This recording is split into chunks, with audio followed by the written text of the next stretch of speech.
ગામના કોઈના દીકરા ભેગા થઈ પોલીસની નીકળી હાર ભેગા ન થતા ફોટો ફોટો લેવા જ ભેગા હતા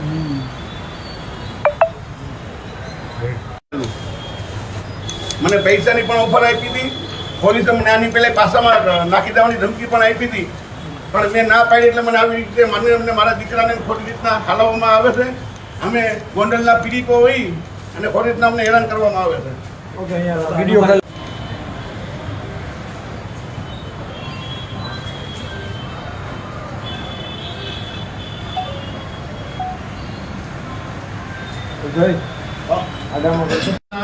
મને અને મારા બે દીકરાઓને પકડાશે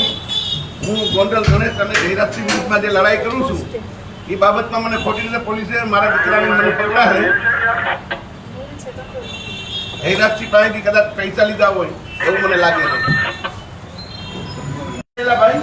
હું બોલું લેવો હા હું બોલું લેવો ને તો લઈ લ્યો